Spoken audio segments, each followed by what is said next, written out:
오늘 하나님의 말씀 로마서에서 보겠습니다. 로마서 15장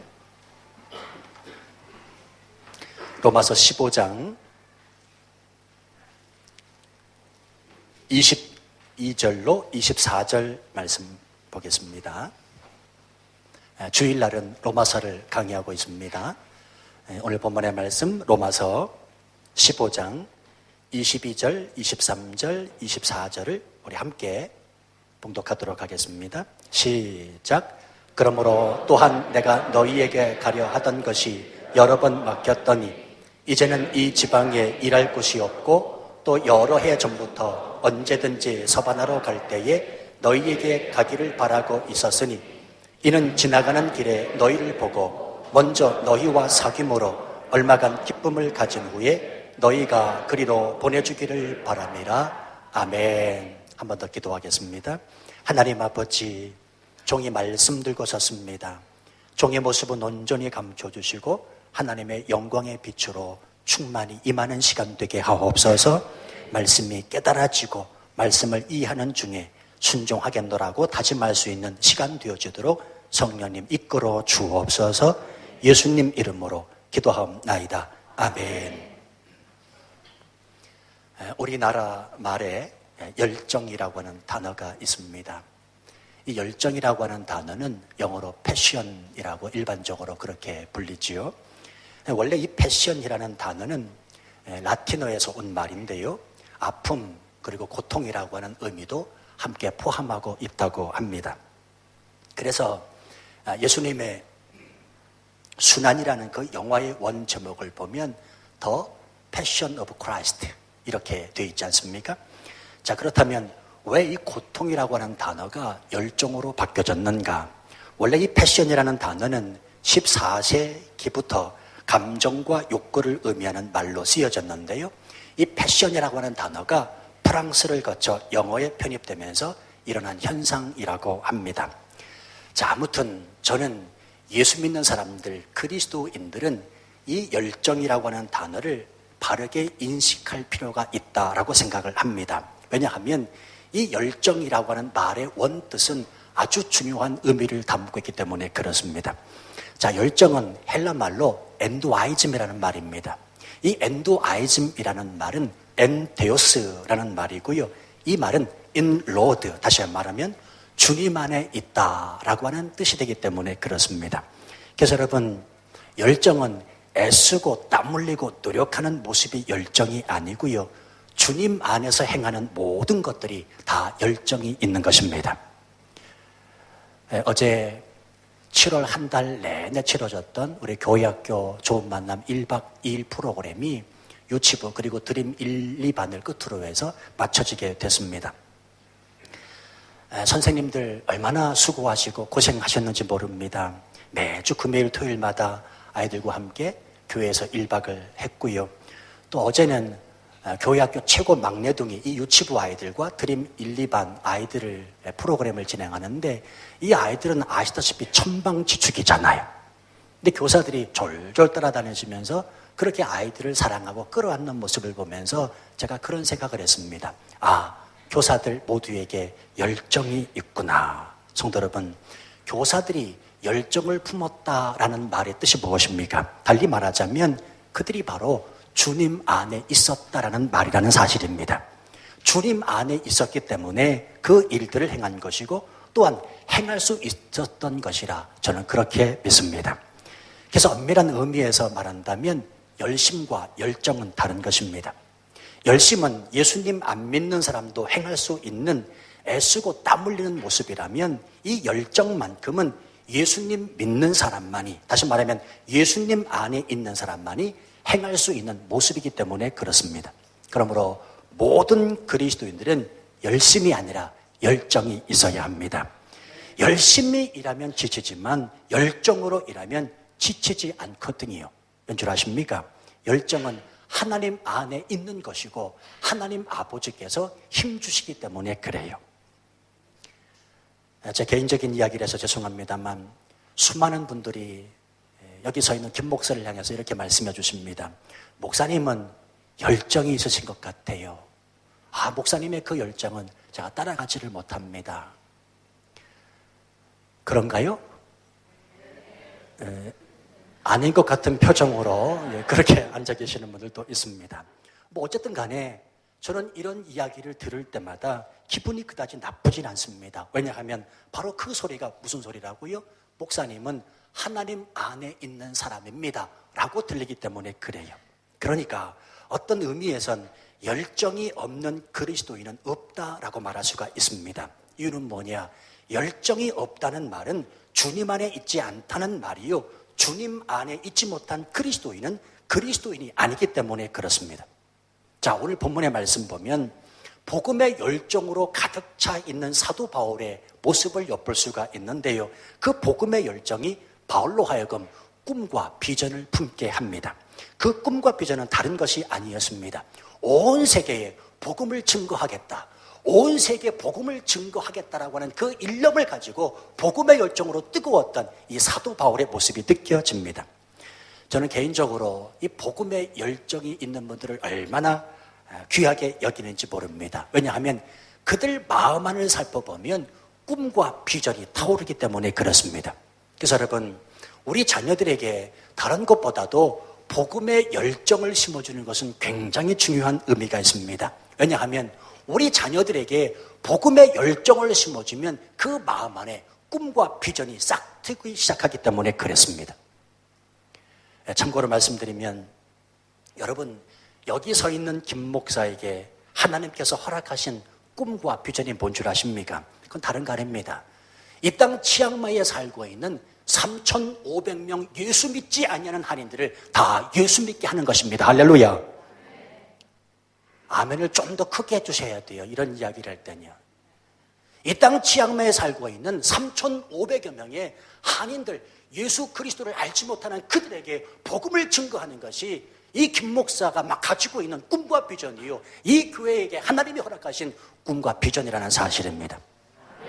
아멘. 저는 한국교회에서 선교사로 파송받을 때 한인 사역만을 위해 파송받은 1호 목사입니다. 제가 아무리 살펴봐도요, 치앙마이를 가만히 살펴보면 한인 사역만을 위해서 파송받은 목사는 제가 1호예요. 물론 저 혼자서 갖고 있는 자긍심이긴 합니다만 여러분들도 자긍심을 가져야 돼요. 왜 이런 꿈과 비전을 품었는가? 저는 애초부터 한국교회에서 파송받을 때 한인 사역을 해라, 한인 사역만을 위해서 파송받은 목사이기 때문에 그렇습니다. 그래서 초창기에 저를 여기까지 인도하신 원로 목사님은 제게 태국말 배우지 말라고 하셨습니다. 왜냐하면 태국말 배워놓고 나중에 한인교회 하다가 힘들어지면 산으로 다 도망간다는 겁니다. 제가 당시에는 이 말이 무슨 뜻인지 전혀 몰랐습니다. 근데 지금은 조금 이해가 되기 시작을 합니다. 어쨌든 제가 고지식해서 태국말을 안 배운 것, 이제 생각하면 조금 후회가 됩니다만, 어쨌든 한인 사역만을 위하여 하나님이 제게 주신 이 꿈과 비전들을 여러분과 함께 일구어갈 수 있으니 얼마나 감사한지 모르겠습니다. 성도 여러분, 하나님께서 저를 이 땅에 보내셨고, 그리고 이 교회를 세운 것은 예수 믿지 않는 사람들을 예수 믿게 하시려는 뜻이 있음을 우리는 한시라도 잊어서는 안 됩니다. 물론 이 일을 이루는 것이 결코 쉽지 않다는 것도 잘 알고 있고요, 이 꿈과 비전을 이루기 위해서 저 혼자만의 애씀으로 되지 않는 것도 잘 알고 있습니다. 그래서 저는 믿어요, 하나님께서 나 혼자만 애써서 되는 것이 아니기 때문에 여러분을 제게 붙여주셨다 믿습니다. 자, 중요한 사실은 이 땅에 3,500여 명의 한인들이 예수 믿는 것도 중요하지만 더 중요한 사실이 있습니다. 그건 뭔고 하면 우리 마음 안에 그 복음의 열정만큼은 식어지면 안 된다는 것입니다. 왜요? 복음의 열정이 식지 않았던 이 바울 한 사람을 통해서 오늘날 전 세계에 복음이 편만히 확장되었던 것처럼 복음의 열정이 식지 아니하는 저와 여러분을 통하여 이제는 이 땅 치앙마이를 뛰어넘어 열방을 향한 하나님께서 행하실 귀한 일들을 우리가 목도해야 될 필요가 있기 때문에 그렇습니다. 그래서 성도 여러분이요, 기도 많이 하셔야 됩니다. 복음의 열정이 식지 않는 목사 되게 해달라고, 복음의 열정이 식지 않는 성도들이 되게 해달라고 기도 많이 하셔야 됩니다. 기도 없는 열정은 야망이 됩니다. 반드시 기억하십시오. 정말 복음에 대한 열정이 있다면 그 복음의 열정을 가지고자 한다면 기도해야 됩니다. 왜냐하면 기도하지 않는 열정은 개인적 야망에 치우칠 필요가 있기 때문에 그렇습니다. 참 감사한 것은 요 근래에 새벽 기도도 그렇고 수요 예배, 금요 기도회가 이 각각의 예배 특성에 따라 자리를 잡아가고 있으면 얼마나 감사한지 모릅니다. 무엇보다 예배 때 기도가 사는 것 같아서 너무너무 좋아요. 성도 여러분, 이럴 때 더욱이 기도하여 복음의 열정이 식어지지 않는 저와 여러분 되시기를 주님의 이름으로 축원합니다. 성도 여러분, 잊지 마십시오. 사실 그리스도인은 돈 갖고 사는 게 아니고요, 지식 갖고 사는 게 아니고요, 돈이 있다면, 지식이 있다면 온전히 복음을 위하여 그리고 주의 영광을 위하여 사용되어야 됩니다. 돈이 필요 없다는 말이 아니라, 배운 지식이 필요 없다는 말이 아니라, 하나님께서 우리에게 허락하신 돈과 지식이 있다면 그것의 최종 목표점은 주의 영광을 위하여, 주의 복음을 위하여 사용되어야 된다는 사실입니다. 저도 치앙마이에서 10년 넘게 살고 있잖아요. 성도 여러분, 치앙마이 이 땅에서 잘 사는 방법을 가르쳐 드릴까요? 당신이 그리스도인이라는 사실이 맞다면 복음을 위해서 사는 삶이 가장 좋은 삶입니다. 어느 분 말 맞다나 차라리 복음을 몰랐으면 좋았을걸. 어떤 분이 그렇게 말씀하세요. 차라리 예수 안 믿었으면 좋았을걸. 근데 여러분, 복음을 들었고 이제는 그 복음을 믿는다면 복음 안에서 사는 삶이 가장 귀하고 아름답다는 사실입니다. 제가 한번 여러분들에게 이런 질문을 드려보겠습니다. 당신이 복음을 떠나서 생활할 수 있다고 생각하십니까? 못하지요. 내 안에 성령님이 계시고 복음을 이제는 내가 알고 믿는데 이 복음을 어떻게 떠날 수가 있겠습니까? 그럼에도 불구하고 내가 복음을 쉽게 떠날 수 있다라고 생각하고 그리고 복음을 떠날 수 있다라고 말한다면 당신은 아직 그리스도인 된 것이 아닙니다. 성도 여러분, 우린 복음 안에서 살아가야 됩니다. 하나님 아버지께 주시는 그 복음의 열정을 가지고 끝없는 마음을 가지고 꿈과 비전을 이루기 위하여 하나님의 영광을 위하여 사는 존재가 저와 여러분의 삶이기 때문에 그렇습니다. 저는 이 땅에서 참 존경받아 마땅한 분들이라면 이런 분들이라고 여겨집니다. 오늘 여기 참석하신 분들도 계신데 연세 드셔서 그냥 한국에서 편하게 사실 만한 분들이 이 땅에 오신 겁니다. 복음 때문에 이 땅에 오신 분들, 그리고 복음 때문에 이 땅을 다녀가시는 분들 정말 존경하고 또 존경합니다. 편한 집 그리고 편안한 삶을 뒤로하고 남은 여생 주를 위하여 어떻게 하든지 쓰임받기를 원하시면서 불편함을 감수하시는 분들, 저는 이분들이야말로 복음의 열정을 가지고 계신 분들이라 그렇게 믿습니다. 성도 여러분, 복음의 열정을 가지고 사는 삶은 추하지 않습니다. 아름답습니다. 왜요? 성경이 말씀하고 있거든요. 복음을 전하는 그 발길들 아름답도다라고 성경이 말씀하고 있기 때문에 다른 삶이 아니라 복음을 위해서 사는 삶이 아름답고 귀하다는 사실입니다. 때문에 이 땅 치앙마이에서 아름다운 삶은 복음으로 사는 삶임을 잊으시면 안 됩니다. 오해하지 마십시오. 모두가 다 선교사로만 살라는 것이 아니고요. 제가 지난 시간에 말씀을 드렸지요. 선교사는 직책입니다. 직위가 아니에요. 선교사는 직위가 아니라 직책이라니까요. 모든 그리스도인들은 국내에서는 전도자로 살아가야 되고 해외 나오면 선교사로 살아가야 될 의무가 있다는 사실입니다. 하나님 아버지께서 우리를 이 땅에 살게 하시는 것은 저와 여러분을 선교사의 직책으로 이 땅에 파송하셨기 때문에 그렇습니다. 이 마음을 가지고 사세요. 목사님, 치앙마이에서 어떻게 사는 게 지혜로운 방법일까요? 도대체 이 땅에서는 어떻게 사는 것이 잘 사는 것일까요? 내가 무엇을 하든지 간에, 내가 운동을 하든지, 내가 기업을 꾸리든지, 내가 사람을 만나든지, 아이들 공부시키러 왔든지, 하나님의 영광을 위하여 그 복음의 열정이 끊이지 아니하고 복음의 열정을 이루어드리기 위하여 사는 사람, 바로 그 사람이 가장 지혜 있고 가장 멋있는 삶이라는 사실을 우리 잊어서는 안 됩니다. 한번 바울을 살펴볼까요? 복음에 붙잡힌 바 되어 살아가는 그는 그의 가진 것도 그의 지식도 다 복음을 위하여 사용되어지기를 원합니다. 나의 나된 것이 하나님의 은혜이니 이전에 자신이 소유하고 가졌던 모든 것들을 다 배설물같이 여기고 주님을 위하여 일평생을 살아갑니다. 학자들에 따르면요, 사도 바울은 나이 30대에 예수님을 만났습니다. 그리고 67세 때 로마에서 순교했는데요. 중요한 사실은 예수 그리스도를 만난 이후로 그는 그의 나머지 30여 년 세월 복음의 열정을 가지고 복음을 전하는 일에 전적으로 헌신하며 살았다는 것입니다. 1차, 2차, 3차, 3번의 전도 여행을 통해서 소아시아 지방, 지금으로 따지자면 터키를 중심으로 한 동유럽 전체를 다니면서 복음을 증거했습니다. 그런데 이만하면 됐다, 사도 바울은 여기지 않았습니다. 수많은 교회들을 세우고 하나님의 사람들을 일으켰던 그 사도 바울이 이만하면 됐지, 이만하면 여기서 멈추면 되었지 라고 생각하지 않았다는 것입니다. 이만하면 됐지라고 생각이 들 때 바울은 또다시 하나님 아버지께서 허락하시는 그 꿈과 비전을 가지고 그 복음의 열정을 태우려고 또다시 꿈을 갖는 것을 오늘 본문을 통해서 보게 됩니다. 오늘 본문의 말씀 보세요. 이제는 마지막으로 사도 바울의 간절한 소망이 뭐냐면 로마에 들렸다가 서바나로 가기를 원하고 있는 거예요. 지금까지 우리가 로마서를 쭉 강의하고 있습니다. 지난 시간부터 로마서 결론 부분에 이르렀는데 오늘 본문의 말씀 보면 그토록 로마를 가기를 원했습니다. 근데 사도 바울이 그토록 로마를 가기를 원했던 것은 다름이 아니라 서바나까지 가서 복음을 증거하겠다라고 하는 이 복음의 열정을 하나님께서 주셨기 때문에 그렇습니다. 그러면 서바나는 어디냐? 지금으로 말하면 스페인입니다. 그러면 왜 사도 바울이 서바나로 가기를 원했냐면 그 당시의 사람들은 스페인이 땅끝이라고 여겼기 때문에 그렇습니다.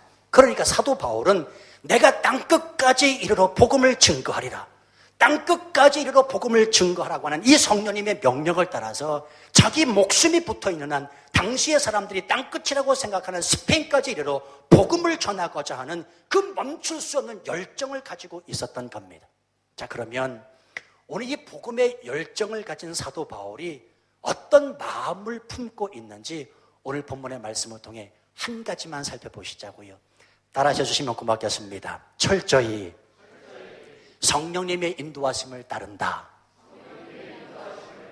예, 복음의 열정을 가지고 있었던 이 사도 바울은 철저히 오늘 본문의 말씀에서 성령님의 인도하심을 따르고자 합니다. 자, 22절 말씀에 보면 사도 바울이 그렇게 로마를 가고 싶어 하지요. 자, 그도 그럴 것이 당시의 모든 길은 로마로 통하고 있었거든요.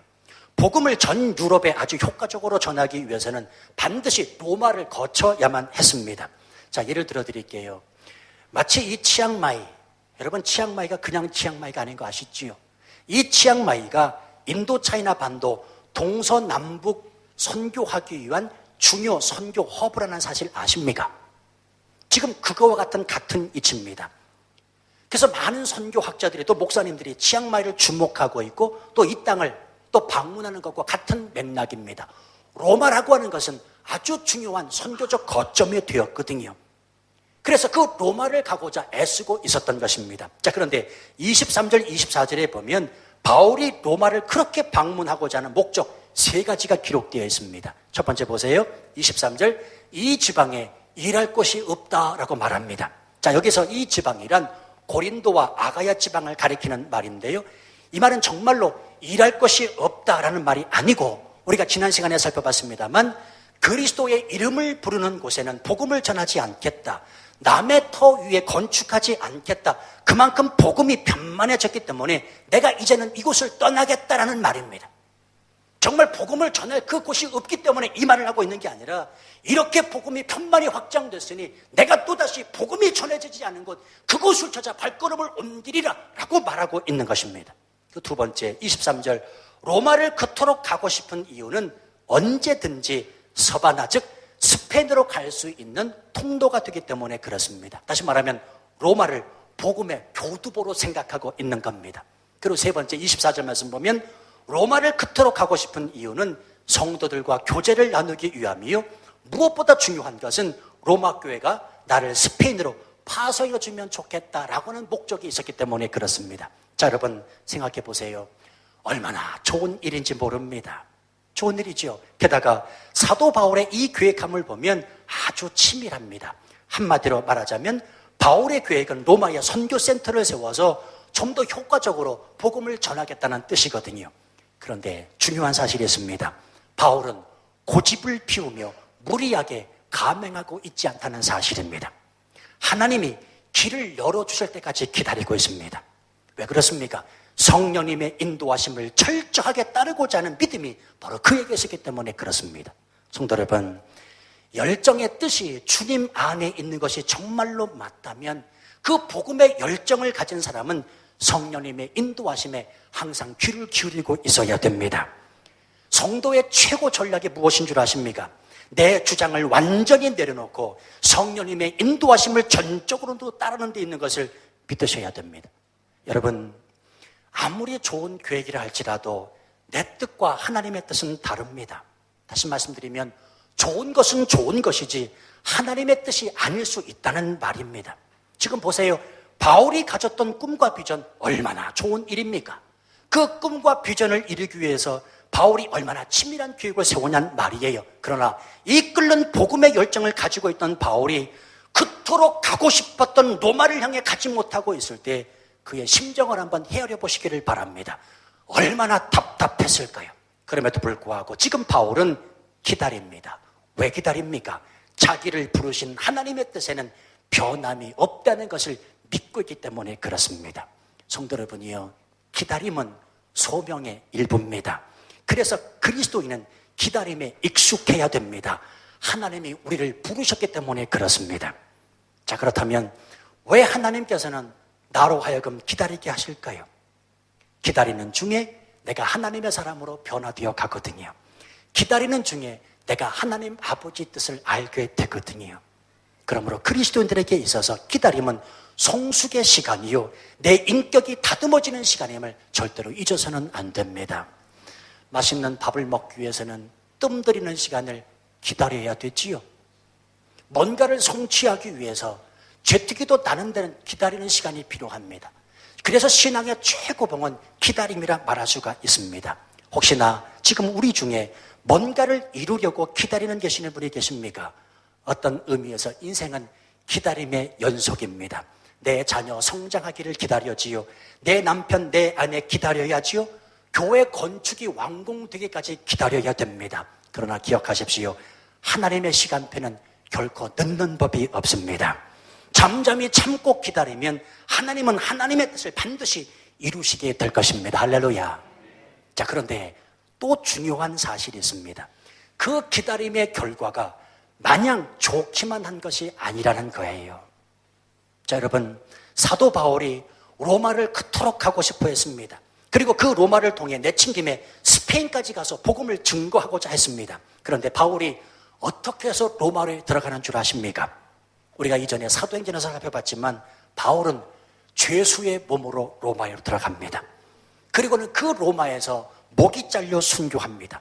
결국은 그가 그토록 가고 싶어 했던 스페인까지 갑니까? 못 갑니까? 못 갑니다. 성도 여러분, 중요해요. 예수 안에 있는 모든 기다림이 꼭 해피엔딩이라고 생각해서는 안 됩니다. 예수 믿으면 복 받았을 것을 기대하고 예수 믿으면 내 자녀 성공하고 출세하는 것만을 기다려서는 안 된다는 것이고요. 예수 믿으면 부자 되기를 기다려서 안 된다는 것입니다. 왜요? 그런 것들이 없어서가 아니라 그런 것들이 기독교의 본질이 아니기 때문에 그렇습니다. 기독교의 본질은 무엇입니까? 십자가입니다. 기독교의 본질은 십자가예요. 한번 보시겠어요? 예수님은 십자가를 기다리셨습니다. 그 십자가 기다림이 고통이었다는 사실 아십니까? 예수님이 기다리셨던 그 십자가는 해피엔딩이 아니었다는 것입니다. 성도 여러분, 내가 내일 고통받아 죽을 것을 알고 기다리는 고통보다 더한 고통이 어디 있겠습니까? 차라리 모르고 당일에 십자가에 못 박혀 죽는 것이 낫지요. 그럼에도 예수님은 그 기다림의 고통을 마다하지 아니하시고 실제로 십자가에서 못 박혀 고통받아 죽으셨습니다. 얼마든지 마음만 먹으면 그 고통의 십자가 기다릴 필요 없이 마다하실 수도 있는 분이 그 십자가를 당당히 지셨습니다. 왠줄 아십니까? 고통의 십자가, 그 십자가의 시간은 하나님이 자신에게 허락하신 시간임을 아셨기 때문에 그렇습니다. 성도 여러분, 당신이 기다리는 무엇인가가 꼭 해피엔딩이 아니라 할지라도 그것이 하나님 아버지께서 내게 허락하신 시간이 맞다면 십자가로 받으실 수 있게 되기를 주님의 이름으로 부탁합니다. 그게 바로 믿음의 열정을 가지고 있는, 복음의 열정을 가지고 있는 그리스도인의 마땅한 본분이라는 사실을 잊으시면 안 돼요. 제가 아주 쉽게 말씀을 드릴게요. 그토록 병이 낫기를 기다렸는데 낫지 않는다면 그것을 십자가로 받으시라는 거예요. 사람 관계가 풀어지기를 그토록 기다렸는데도 풀어지지 않는다면 그냥 그것을 십자가로 받아들이라는 겁니다. 이 땅을 살면서 경제적으로 그렇게 나아지기를 기도하고 기다렸는데도 나아지지 않는다면 그것을 그냥 십자가로 받으시라는 겁니다. 내 부모님, 내 남편, 내 아내, 내 자식이 돌아오도록 그렇게 기도하고 기다리고 있는데도 돌아오지 않는다면 그 자녀와 그 부모와 내 남편, 내 아내를 끌어안고 십자가로 끌어안고 기도하라는 말입니다. 누구처럼요? 예수님처럼. 예수님처럼. 바로 그때 당시에는 그것이 고통일 수 있지만 말로 다 할 수 없는 십자가의 영광과 부활의 영광이 내 앞에 주어진다는 사실을 잊으시면 안 됩니다. 이거 믿고 살아가는 사람이 그리스도인이잖아요. 여러분 생각해 보세요. 내가 예수 믿어서 뭔가를 기다렸는데 다 잘 되는 것만 내게 딱딱 허락이 되어진다면 여러분은 예수님 잘 믿을 것 같습니까? 천만에 만만에 공독의 말씀입니다. 절대 그렇지 않습니다. 기다림이 꼭 해피엔딩이 아니라니까요. 그러나 해피엔딩이 아닐지라도 그 기다림의 시간을 하나님께서 허락하신 시간이라면 그 시간마저도 끌어안고 십자가로 끌어안고 기도할 수 있는 사람이 그리스도인이라는 사실을 잊으시면 안 된다니까요. 지금 사도 바울은 이 사실을 받아들이고 있는 것입니다. 복음의 열정을 가지고 로마를 방문해서 스페인까지 가서 복음을 증거하려는 그 꿈과 비전을 품었지만 그것을 이끄시는 분이 성령이라는 사실을 알고 있었기 때문에 고집부리고 그리고 불평불만하지 않고 있다는 사실입니다. 바울 서신 13권을 아무리 샅샅이 뒤져봐도 그가 로마의 죄수로 끌려가는 것에 있어서 원망하고 있습니까? 없어요. 그토록 가고 싶었던 로마, 그 로마 교회 성도들을 너무너무 사랑해서 로마서 1장부터 16장까지 지금 쭉 기록하고 있는데 그토록 가고 싶었던 그 로마의 죄수의 몸으로 끌려가면서도 왜 하나님께서 나를 이 모양 이 꼴로 만드셨습니까? 왜 내가 이런 모습으로 로마로에 가야 됩니까? 라고 원망하고 불평하지 않았다는 사실입니다. 그토록 가고 싶었던 스페인에 가지 못하는 것에 대해서도 불평하지 않습니다. 왜요? 자기에게 허락하신 그 시간을 누가 주셨냐면 하나님 아버지께서 주셨다는 사실을 믿고 알았기 때문에 그렇습니다. 할렐루야. 다시 말하면 성령께서 내 삶을 여기까지 인도하셨고 이후로도 앞으로 아름답게 인도하실 것을 믿고 있기 때문에 이해할 수 없어도 납득할 수 없어도 하나님이 허락하신 그 시간이기 때문에 믿음으로 받아들이고 있다는 사실입니다. 사랑하는 성도 여러분이요, 하나님은 저와 여러분을 아름답게 이 땅 가운데 살도록 성령님이 이끌어 주십니다. 그 인도하심이 때로는 광야일 수 있어요. 우리 마태복음 4장에 보면 예수님께서 마귀에게 시험을 받으시러 어디로 가십니까? 광야로 가십니다. 근데 광야로 누가 내모시냐면 성령께서 내모십니다. 이해가 되십니까? 성령께서 이끄시는 삶이라면 아름다운 곳으로 인도해야지요. 근데 왜 광야로 내모냔 말이에요. 왜 시험 받게 하냔 말이에요. 왜 성령께서 이끄시는 그 삶이 광야고 성령께서 이끄시는 그 삶이 시험을 당하며 그렇게 힘들게 살아가야 되는 말이에요.